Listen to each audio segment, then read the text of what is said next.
Assalamualaikum warahmatullahi wabarakatuh. Alhamdulillahirabbil alamin wa bihi nasta'inu ala umuri dunya waddin wa ala alihi washabihi ajmain. Amma ba'da. Saya di sini atas nama Arido dengan NPM 2201010013 dari kelas G, izin mempresentasikan materi saya dengan judul Dasar Bimbingan dan Konseling, yang meliputi asas-asas bimbingan dan konseling, kemudian prinsip-prinsip bimbingan dan konseling, dan yang terakhir adalah ruang lingkup bimbingan dan konseling. Baik, langsung saja. Yang pertama, asas-asas bimbingan dan konseling. Menurut Prayetno tahun 2015, prinsip konseling dan konseling adalah kerahasiaan, kesukarelaan, keterbukaan, modernitas, kemandirian, aktivitas, dinamisme, integrasi, standarisasi, kompetensi, transmisi, dan tuturi handayani. Penjelasannya adalah sebagai berikut. Yang pertama adalah prinsip kerahasiaan. Prinsip kerahasiaan ini masyarakat mensyaratkan bahwa semua informasi siswa atau klien yang merupakan tujuan layanan diperlakukan secara rahasia. Kemudian yang kedua, prinsip sukarela.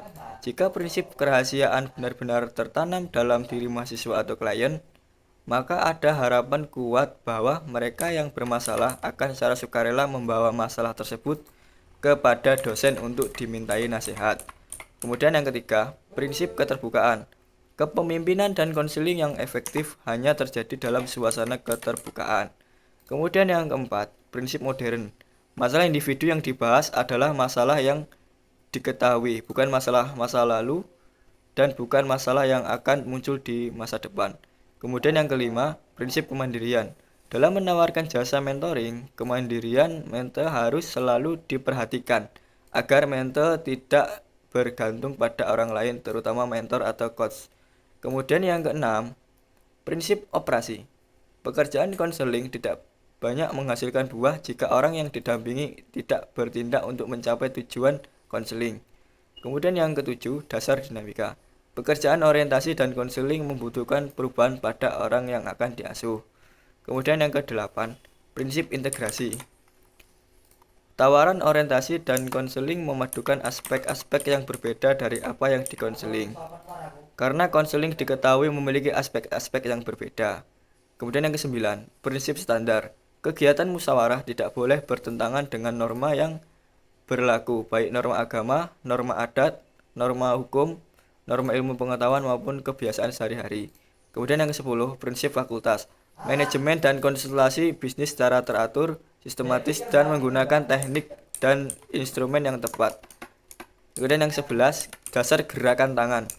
Prinsip ini menyatakan bahwa ketika konselor telah menggunakan semua kemampuannya untuk membantu klien dan belum menerima bantuan yang diharapkan, dia akan merujuk klien ke pekerjaan kasus lain atau ke lembaga yang lebih kompeten. Kemudian yang terakhir, dasar tuturi handayani. Landasan ini mengacu pada suasana umum yang dimaksudkan untuk diciptakan dalam keseluruhan hubungan mentor-mente. Kemudian yang kedua, pembahasannya yaitu prinsip-prinsip bimbingan dan konseling. Prinsip-prinsip konseling adalah hal-hal yang dapat dijadikan pedoman dalam pelaksanaan layanan konseling. Prinsip-prinsipnya adalah: 1. Prinsip-prinsip yang berkenaan dengan sasaran layanan. Meliputi orientasi dan konseling melayani semua orang tanpa memandang usia, jenis kelamin, suku, agama, dan status sosial ekonomi. Kemudian, bimbingan dan konseling berkaitan dengan individu dan perilaku yang unik dan dinamis, dan tahapan berbagai bidang pengembangan individu dipertimbangkan secara komprehensif dalam saran dan dukungan. Yang kedua, prinsip-prinsip yang berkenaan dengan permasalahan individu. Bimbingan dan konseling membahas masalah yang berkaitan dengan pengaruh kondisi mental individu terhadap penyesuaian diri di rumah, di sekolah, dan dalam kaitannya dengan konteks sosial dan pekerjaan. Serta perbedaan sosial, ekonomi, dan budaya merupakan faktor yang menimbulkan masalah bagi individu, dan itu semua menjadi perhatian penting bagi layanan konseling. Yang ketiga, prinsip-prinsip yang berkenaan dengan program layanan.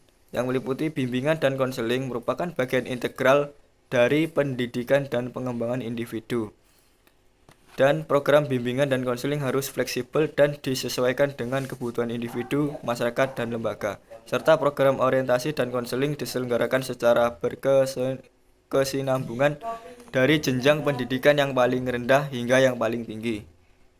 Yang keempat, prinsip-prinsip yang berkenaan dengan pelaksanaan layanan yang meliputi bimbingan dan konseling bertujuan untuk mengembangkan pribadi yang pada akhirnya mampu membimbing dirinya sendiri untuk mengatasi masalah.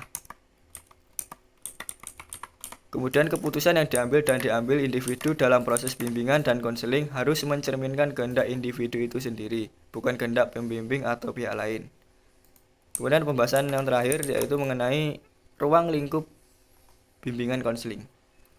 Layanan konseling merupakan peran yang paling penting bagi individu yang berada di lingkungan sekolah, keluarga, atau masyarakat.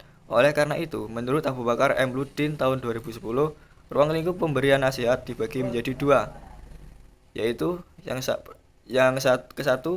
pertama pelayanan bimbingan dan konseling di sekolah. Sekolah adalah lembaga pendidikan resmi yang didirikan khusus untuk memberikan pendidikan kepada warga negara. Institusi pendidikan memiliki bidang kegiatan dan orientasi yang berbeda, dan tawaran konseling memainkan peran khusus. Area-area ini meliputi, yang pertama, area kurikulum, yang mencakup semua aspek pengembangan kurikulum dan penyampaian instruksional. Yang kedua, wilayah manajemen atau administrasi, merupakan wilayah yang meliputi berbagai fungsi tanggung jawab dan pengambilan keputusan, serta bentuk tata kelola sekolah dan kegiatan administrasi. Kemudian yang kedua, pelayanan bimbingan dan konseling di luar sekolah. Layanan konseling tidak hanya tersedia untuk orang-orang di sekolah atau lingkungan pendidikan. Masyarakat di luar sekolah juga dapat menerima penyuluhan dan bimbingan. Menurut Abu Bakar M. Ludin tahun 2010, termasuk konseling ekstrakurikuler. Yang pertama, bimbingan dan konseling dalam lingkungan keluarga. Keluarga merupakan peran yang sangat penting dan dapat memberikan dampak yang sangat besar dalam kehidupan. Keluarga dapat memberikan pengaruh positif maupun negatif. Kemudian yang kedua, bimbingan dan konseling dalam lingkungan yang lebih luas atau bimbingan dan konseling di masyarakat. Permasalahan di masyarakat tidak hanya terjadi di lingkungan sekolah atau keluarga, tetapi juga di luar keduanya. Tugas dari layanan bimbingan dan konsultasi kota adalah fungsi pemahaman. Fungsi pemahaman membantu konselor untuk memahami dirinya dan lingkungannya. Kemudian fungsi pencegahan. Fungsi preventif mengacu pada upaya konselor untuk selalu mengantisipasi dan berusaha mencegah berbagai potensi masalah sehingga tidak perlu dialami dalam konseling. Demikian pembahasan materi dari saya. Kurang lebihnya saya mohon maaf. Assalamualaikum warahmatullahi wabarakatuh.